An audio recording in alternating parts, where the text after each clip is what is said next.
오늘 히브리서 강의 29번째 시간 모범이 되는 삶입니다. 여러분, 우리가 역사를 쭉 돌아보면요, 우리가 이순신 장군, 세종대왕 이런 분들처럼 여러 위인들의 이름을 기억하게 됩니다. 그런데요, 4세기 초대교회 교부였던 바실리우스는요, 기근과 질병이 만연하던 시대에 가난한 자들과 병든 이들을 구제하는 것을 모범을 보이고 신앙을 실천했던 대표적인 인물로 알려져 있는 교부입니다. 초대 교부죠. 또 사랑의 원자탄이라고 불리는 손양원 목사님이 있는데요. 거기 소록도 아시죠? 예, 소록도에서 그 한센병이 무슨 병이에요? 나병 환자들과 함께 살며 끝까지 섬겼습니다. 그런데 그 섬기는 모범만 보이는 게 아니라 여순 사건 때요, 두 아들을 죽인 공산당 청년들이 있었습니다. 그런데 그 청년들을 용서해서요, 양 아들로 삼아서 직접 아들로 이렇게 그 자기 죽은 아들을 대신해서 이렇게 그 키우고, 또 그 아들들이 사회에 정상적으로 적응할 수 있도록 그렇게 도와주었던 목사님이셨고, 마침내 자기의 생명까지 복음과 사랑으로 드린 순교적 목회자였다. 이제 이렇게 알려져 있어서요, 요즘 소록도 그러면 손양원 목사님 이렇게 쉽게 생각할 수 있을 만큼 대단히 유명한 목사님이 되었습니다. 초대교회 성도들 역시 자기의 소유를 팔아서 성도들을 섬기며 사랑의 삶을 실천했습니다. 그래서 초대교회 그러면 자기의 쓸 것들을 마음껏 나눠주고 성령 충만했던 그 교회라고 우리가 초대교회 그러면 그렇게 알고 있는 것입니다. 이들은 모두 신앙에서 출발하여서 삶으로 이어진 실천의 모범을 가졌다는 점에서 우리가 본받을 만한 신앙의 선배들입니다. 우리 주변에도 이런 분들이 꽤 많이 있을 것입니다. 신앙을 갖고 있으면서 믿음의 본을 보이고 그 다음에 실천하는 덕을 이렇게 누리면서 많은 사람들을 유익하게 하는 사람들이 있는데, 우리가 이런 분들을 본받아야 된다, 이런 뜻입니다. 그런데 이와는 좀 다른 종류의 모범도 있습니다. 여러분이 알고 있는 슈바이처와 록펠러라는 사람을 제가 얘기를 해드리려고 일부러 얘기를 한 겁니다. 이거는 이렇게 하면 안 된다고 얘기하는 거예요. 이렇게 하면 안 된다. 슈바이처는요, 아프리카 람바레네에서요, 평생 의료와 구제 사역을 통해서 수많은 환자와 가난한 이들을 돌보며 헌신적을 어긴 삶을 살았습니다. 그는 자기 본인의 입으로는 크리스찬이라고 얘기를 하긴 하는데 이분은 예수님을 구주로 믿지 않았습니다. 그래서 상당히 이단적인 신학을 갖고 있었고, 이분이 밝혔던 많은 신학들을 보면 예수 그리스도를 그 선생님 정도로만 생각을 하지 그리스도와 주라는 것을 부인했던 사람으로 유명해서, 그가 선행으로 아프리카 사람들을 도운 것은 맞지만 그가 신학적으로 다른 사람들에게 미친 모든 영향들은 영혼을 대단히 많은 사람들을 죽이는 그런 결과를 낳았다는 것입니다. 그래서 결국 그가 살린 사람이 많을까 아니면 죽인 사람이 많을까? 육신은 살렸지만 영혼을 죽이는 그런 일을 했던 사람입니다. 그래서 윤리적으로 그는 많은 사람에게 도움이 되었을지언정 예수 그리스도의 구원을 전파하는 일에는 그는 실패했던 사람이다, 이렇게 알 수 있습니다. 그 다음에 록펠러가 있습니다. 아주 많이 그 교회에서는요, 아주 많이 예를 들어서 예로 이렇게 가져와 가지고 록펠러라는 사람에 대해서 대단히 많이 찬양하는 모습을 봅니다. 그는 주일학교 교사를 평생에 한 번도 빠진 적이 없습니다. 그래가지고 아무리 바쁜 일, 아무리 큰 행사가 있었어도 주일학교 교사를 중간에 멈춘 적이 없었던 아주 성실했던 그리스도인으로 사람들이 많이 그렇게 생각을 하고 있습니다. 그런데 이 사람이 더 유명해진 것은요, 주일학교 봉사를 빠지지 않은 사람은 우리 교회도 많아요. 그렇지 않습니까? 선생님으로서 많아요. 그런데 이 사람이 유명해진 것은 가장 부자였기 때문입니다. 전 세계에서 이만큼 돈이 많은 사람은 없을 만큼 가장 부자인 인물인데, 어릴 때부터 아주 어렸을 때부터 11조를 드렸는데요, 평생 동안 11조를 멈춘 적 없는 아주 11조를 잘 드렸던 사람이고, 그 다음에 그 그가 드린 헌금도 어마어마하고요. 그 다음에 구제도 엄청나게 많이 한 사람으로 그렇게 알려져 있습니다. 그런데 그와 동시에요, 미국의 법이 만들어졌습니다. 카네기와 데일 카네기 알죠? 카네기는 뭐였던 사람이에요? 미국의 철강 왕입니다. 미국의 그 철강 산업의 그 한 축을 만들었던 철강 왕 카네기가 있고, 그 다음에 록펠러, 이 두 사람이 있는데, 이 두 사람 때문에 뭐가 만들어졌느냐? 독과점 방지법 맞나요?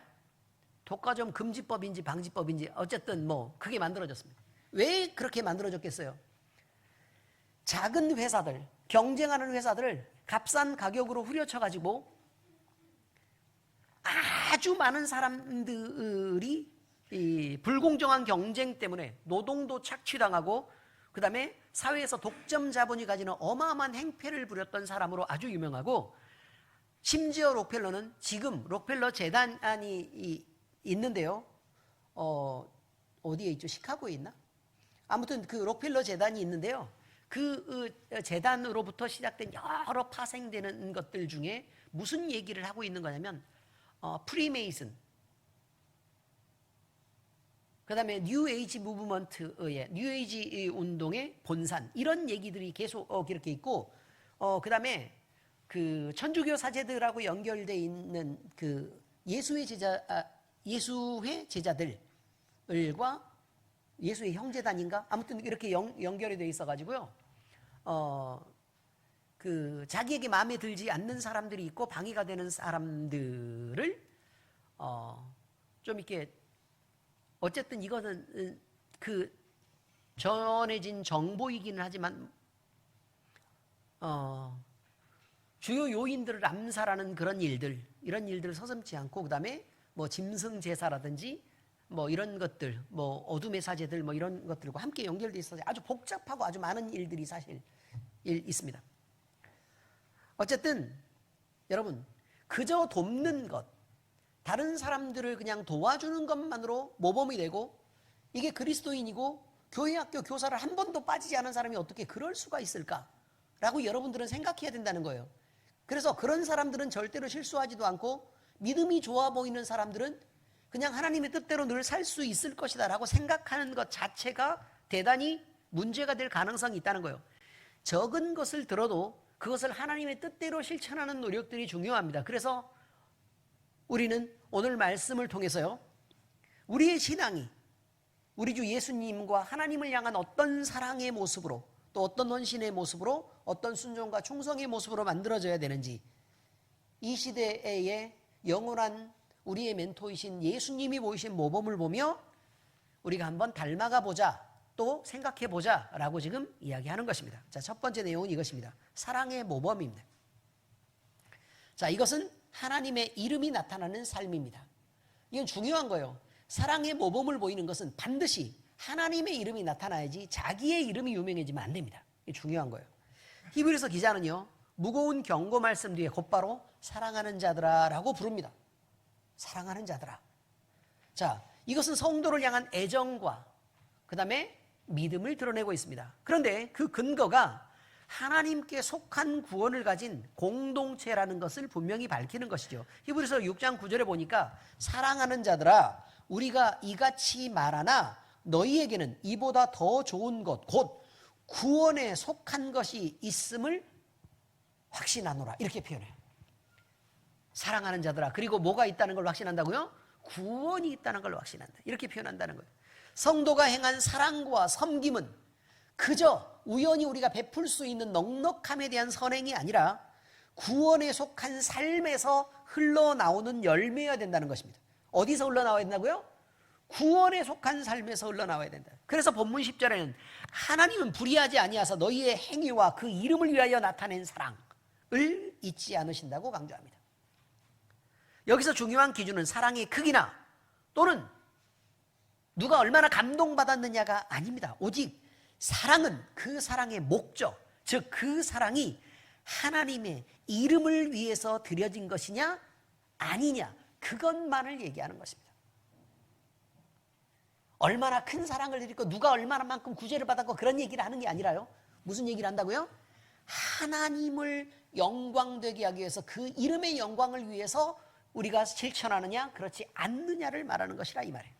또한 성도를 섬기는 사랑은 하나님께 드려진 사랑의 구체적인 표현이어야 된다는 것입니다. 자, 다시 말하면요, 하나님을 사랑하기 때문에 두 번째 계명, 둘째도 그와 같으니 내 이웃을 내 몸처럼 사랑하는 그 일을 우리가 해야 된다고 이야기하는 것이죠.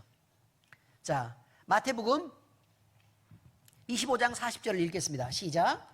임금이 대답하여 이르시되 내가 진실로 너희에게 이르노니 너희가 여기 내 형제 중에 지극히 작은 자 하나에게 한 것이 곧 내게 한 것이니라. 여기서 중요한 내용이 있어요.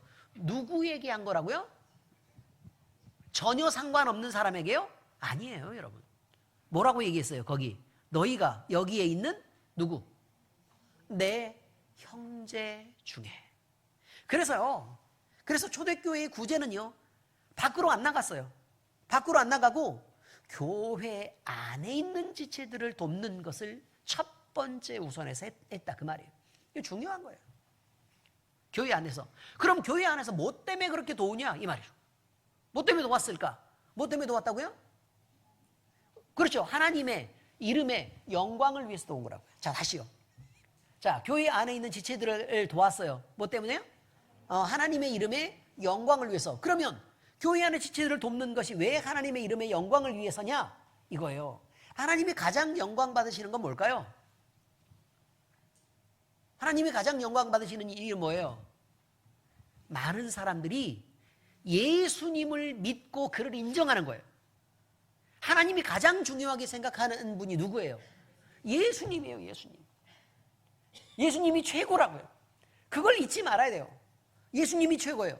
그런데 예수님을 최고라고 말하는 사람들이 점점 늘어나는 거예요. 그러면 하나님의 그 이름의 영광이 되는 거라 그 말이에요. 아시겠습니까? 그래서요, 교회 안에 넉넉한 구제들을 실천을 하면 어려운 사람들이 그 구제를 받기 위해서라도 교회 안으로 들어오는 거란 말이에요.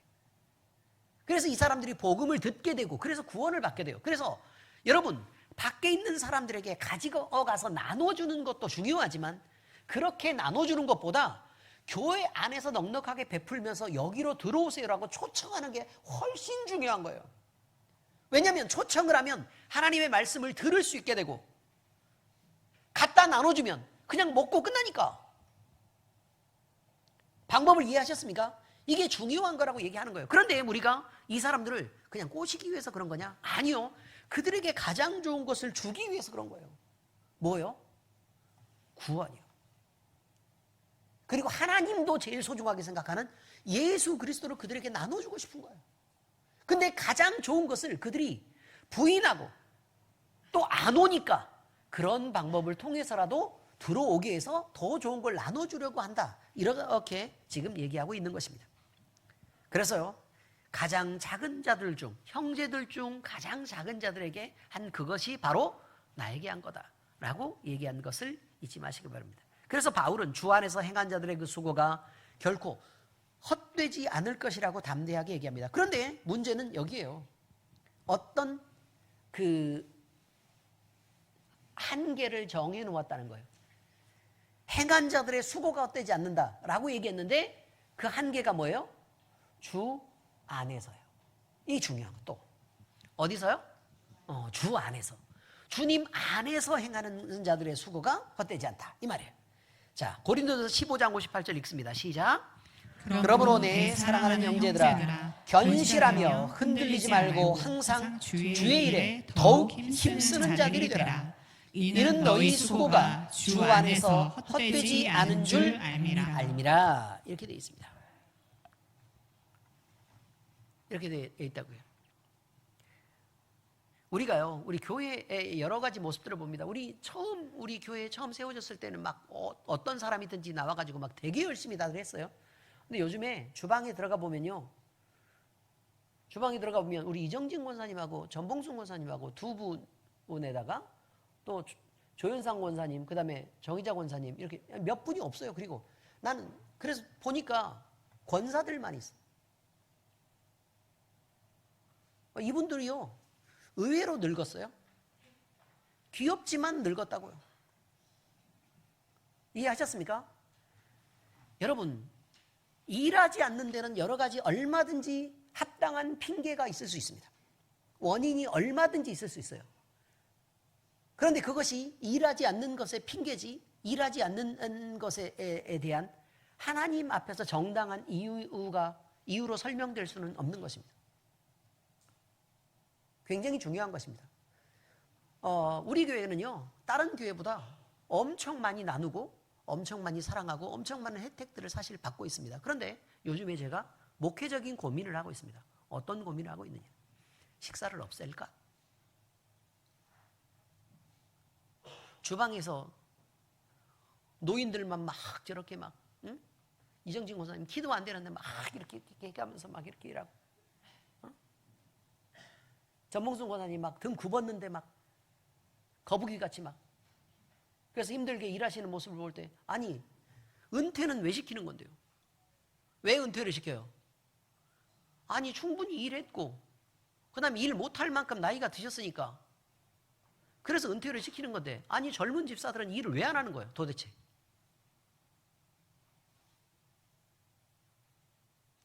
이게 문제라 그 말이에요. 주 안에서 서로 섬기라고 얘기를 하지만 봉사가 없는 그런 교회를 우리가 만들어가고 있다는 사실을 잊지 말아야 합니다. 자, 몇 가지 얘기를 들게요. 우리가요, 제주도에 수련회가 있었습니다. 수련회가 있었어요. 그런데 제가 처음에 한 2년간인가? 그쵸? 2년간인가? 우리 교인들을 몽땅 다 데리고 거기 갔습니다. 그런데 갈 때마다 싸웠습니다. 그래서 제가 수련회를 없앴습니다. 이해하셨습니까? 수련회를 없앴습니다. 또 밖으로 또 놀러 나가는 뭐 이런 것들도 가끔 있는데, 이런 것들도 자꾸 갈 때마다 막 다툼이 있고, 그 다음에 결과들이 안 좋아요. 그러면 어떻게 하겠습니까? 그것도 없애겠죠. 운동에도 문제가 자꾸 되면 어떻게 하겠어요? 없애겠죠. 식사도요. 없애겠죠. 그래서 여러분은 깔끔하게 여러분이 원하는 대로 교회에 나와서 그냥 잔잔하게 봉사도 안 하면 예배만 딱 드리고 설교만 듣고 집에로 돌아가시면 되는 그런 교회가 될 것입니다. 기쁘십니까? 우리 모두가 지체가 해야 되는 어떤 일을 감당하지 않으면 우리의 심장도 일하지 않을 것이고, 우리의 폐도 일하지 않을 것이고, 우리의 신장도 일하지 않을 것이고, 우리의 대장도, 그 다음에 입도, 항문도 일하지 않을 것입니다.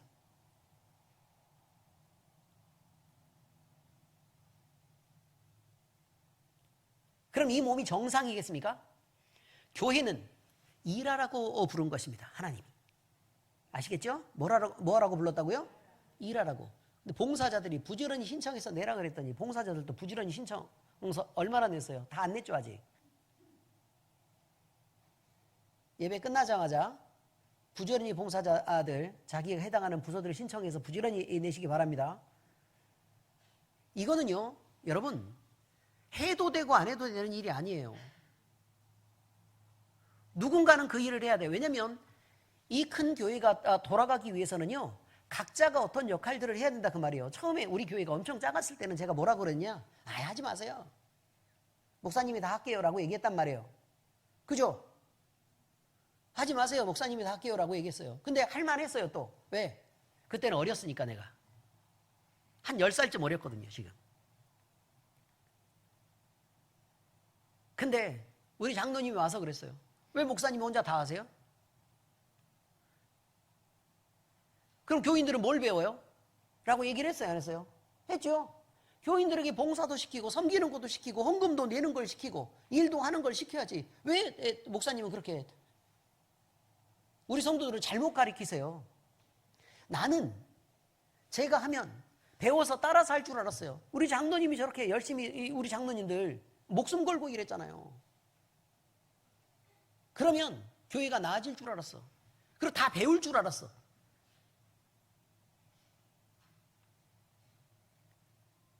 우리 김경수 장로님, 하나님 앞에 교회 지으면서 충성해서 어떻게 됐어요? 경제적으로 저 집안이 엄청 어렵고 아니 일할 때마다 돈 띄고 돈 뜯기고, 예? 그래가지고 자식들도 아버지를 인정하지 않고 공장 문 닫으라고 그랬고 그러지 않았습니까? 그런데 지금 어떻게 됐어요? 공장 짓자마자 일감이 미어 터져가지고 지금 시간을 낼 수가 없어요. 당연히 성금 받고 일하고. 우리 김용구 간수 집사님, 그 삼김이 일했다는 거예요. 삼김. 김용구 간수 집사님 열심히 일했어요. 그래가지고 골룸같이 우리 교회에 왔어요. 골룸. 겨우 53, 4kg? 키가 거의 80인데? 80 아니고 180이요. 80이라 그래서 너무 작다 이렇게 생각할지 모르니까 내가 드리는 말씀이요. 80은 나 6살 때고. 그런데 지금 건강을 회복해가지고요, 요즘 운동도 열심히 하시고 건강 회복해서 지금 운전도 열심히 잘하고, 뒤에 좀 따라가려고 그러면 그새 차가 없어. 저놈의 승질머리를 어떻게 쓰면 죽을지 모르겠어요. 아무튼 교회 잡일을 다 하고 있습니다. 우리 김종철 장로님 봐요. 김종철 장로님. 저 집도 교회 나와가지고, 응? 아니, 몇 배의 수입이 늘었어요? 그리고 죽을 고비가 됐는데도 하나님이 살려주시잖아. 히스기야가 왜 살았어요? 하나님.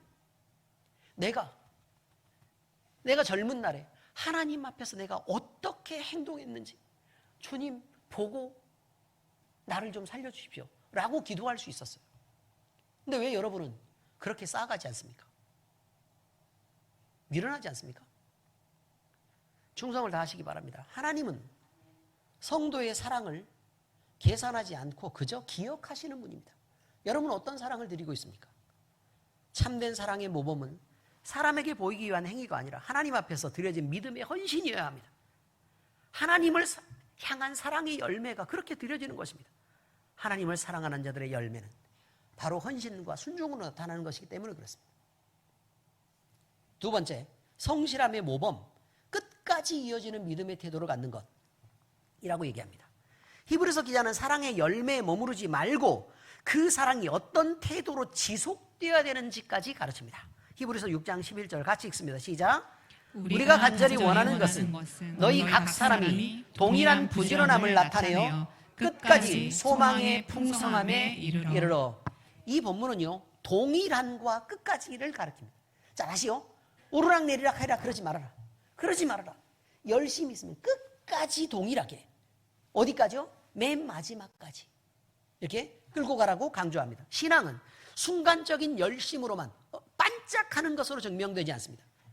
시간 속에서, 긴 시간 속에서 동일하게 끝까지 이어지는 성실함으로 증명된다고 말합니다.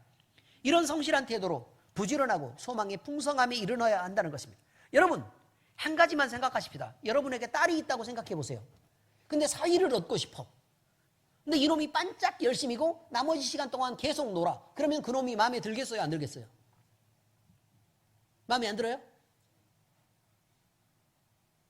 근데 얘가 꾸준히 보니까 열심이야. 그러면요, 마음에 들겠죠? 그렇겠죠? 또 내 딸을 사랑하는 것도 마찬가지야. 응? 어느 날 막 불같이 사랑하다가 식어가지고 이게 대면대면해. 그러면 마음에 들어요? 아니면 그럼 싫어요? 그럼 싫겠죠? 근데 아주 묵묵하게 꾸준히 아끼고 사랑해. 그러면요, 마음에 들겠죠? 아니, 여러분은 사람을 선택할 때 그렇게 하면서 왜 하나님 앞에서 여러분은 그렇게 못하냐고. 왜 여러분은 당연히 그걸 요구하는데 하나님 앞에서 여러분은 왜 그렇게 안 하냐 그 말이에요. 나는.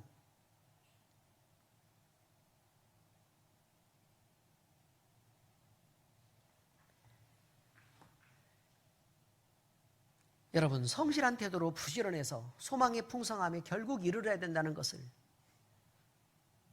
우리는 잊지 말아야 할 것입니다. 그래서 본문 기자는요, 근데 오해가 있을 수 있어요. 지금 이거 설교를 들으면 우리 엘림교회 쓰레기구나 이렇게 생각할 수 있어요. 그렇지 않아요, 여러분. 그렇지 않아요. 절대 그렇지 않아요.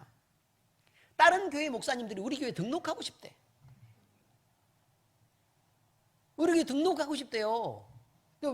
왜 그러세요? 저는 기존 교인은 안 받아요. 내가 얘기했죠. 기존 교회는 안 받는다. 밥도 맛있고 성도들이 얼굴도 이렇게 행복하고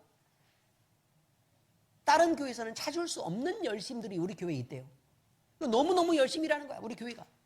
보면 우리 교회는 절대 안 그런데, 엘림교회만 오면 그렇게 사람들이 열심히고 그렇게 행복한 모습으로 있는 것을 보면서 자기는 이 교회가 너무 좋대. 그래서 우리 교회를 부러워하는 사람이 한둘이 아니에요. 정말이에요.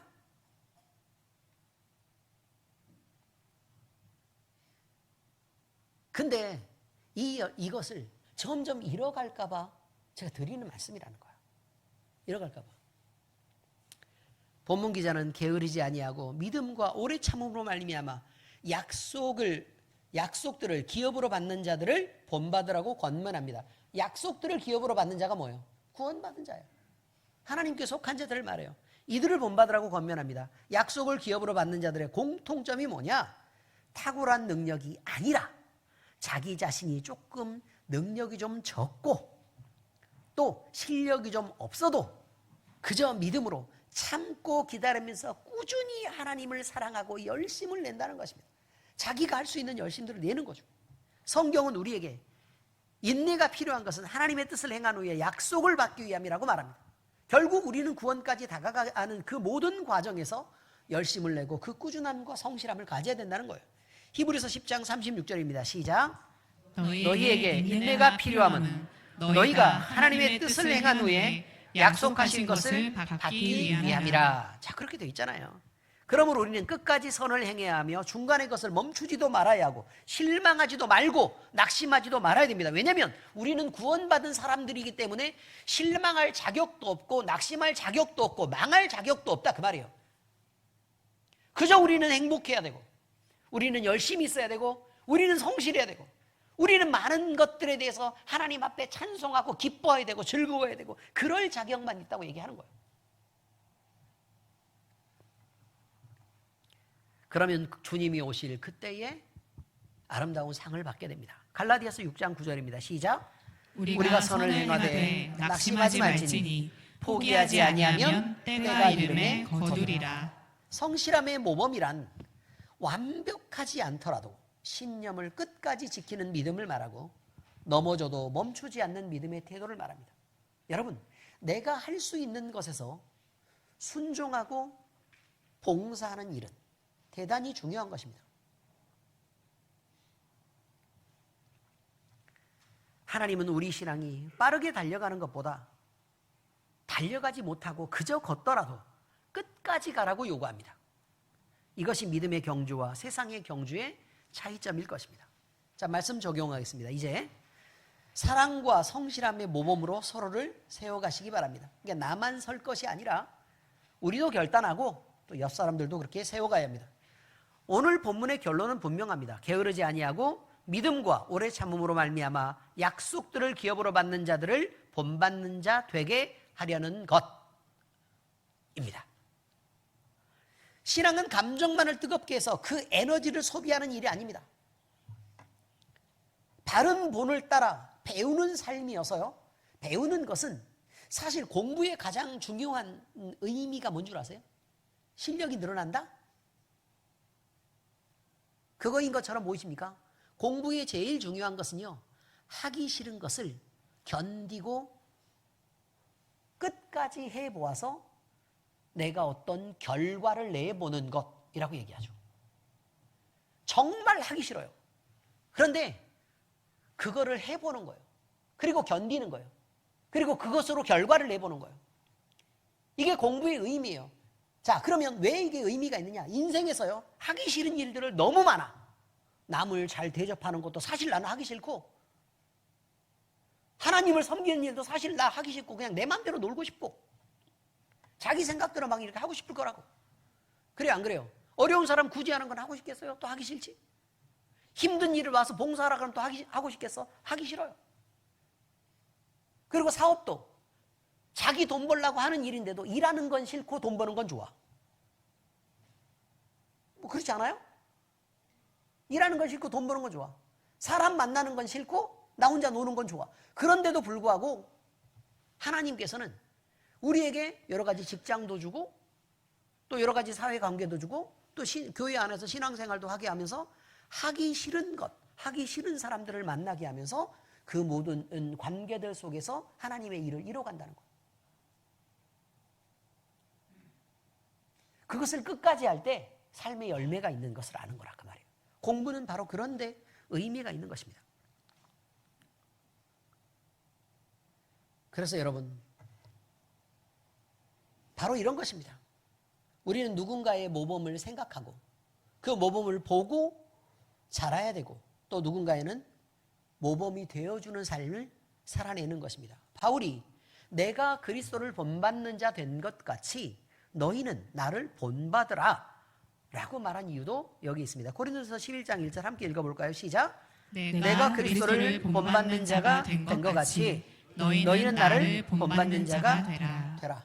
그래서 바울에게 있어서 멘토는 누구예요? 예수 그리스도죠. 그리고 자기는 멘티가 된 것입니다. 그죠?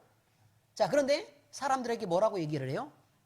나를 멘토 삼고 너희는 열심히 따라오는 멘티가 되라 라고 지금 얘기한 것입니다. 사랑의 모범은요, 하루 또 단 한 번의 선행으로 끝나는 게 아닙니다. 성실함의 모범 역시 어떤 한때의 열심으로만은 충분하지 않습니다. 끝까지 길게 이어져야 됩니다. 사랑은 하나님을 향한 방향이 있어야 하고 성실함은 그것을 지속해야 된다는 것입니다.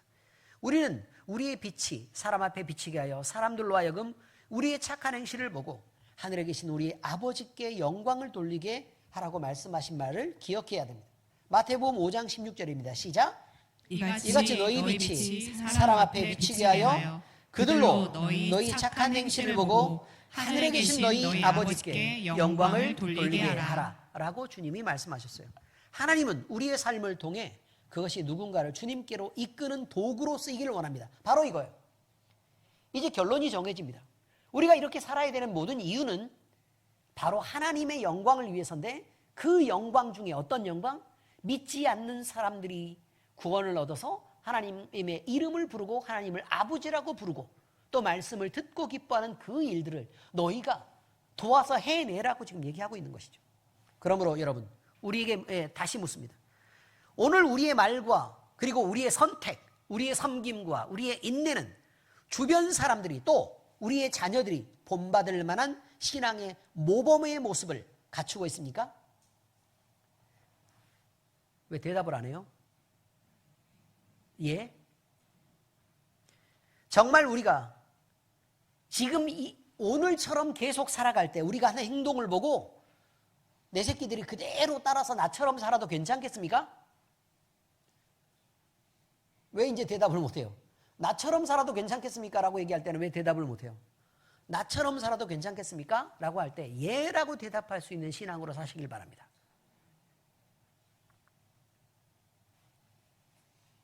이것은 우리의 신앙이 완벽해야 된다고 말하는 것은 아닙니다. 최소한의 부끄러움을 벗어나자는 얘기입니다. 다만 열심을 가지고 멈추지 않고 바름을 향하여 꾸준히 나아가며 낙심하지 않고 열심을 다하고 또 서로를 붙잡아주는 일, 또 세워주는 일을 하고 끝까지 걸어가야 된다는 말입니다. 선을 행하고 낙심하지 않으며 포기하지 않으면 때가 이르면 거둡니다.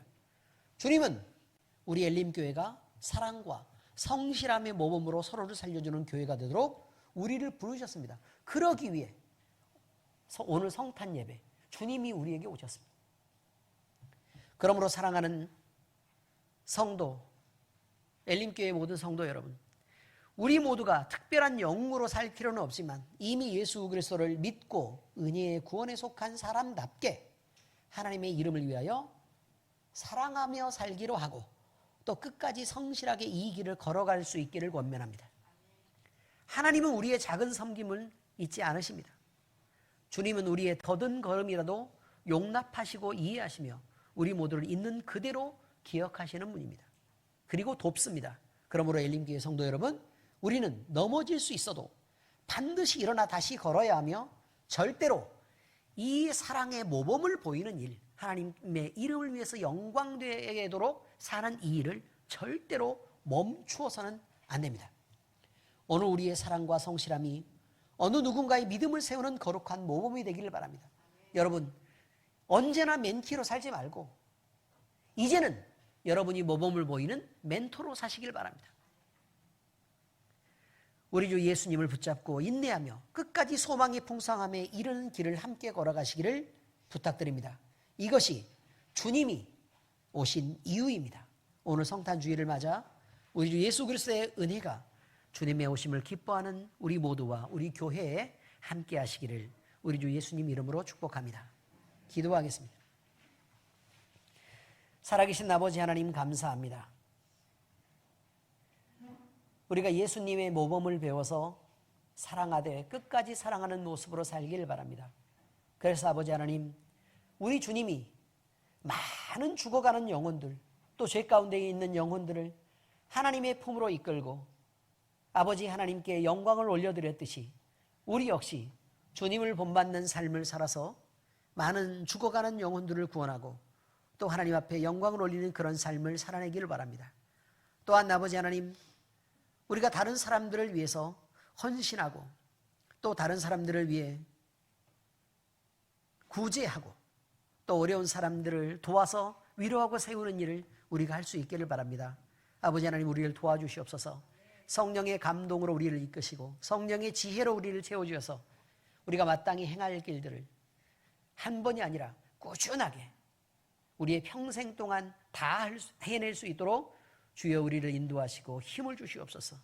우리가 결단하는 이 결단을 지키게 하시옵소서. 아버지 하나님, 우리 가운데 하나님이 능력으로 역사하시고 우리의 마음을 감동하시고 우리를 붙들어 주시옵소서. 살아계신 우리 주 예수 그리스도의 이름으로 감사하며 기도합니다. 아멘.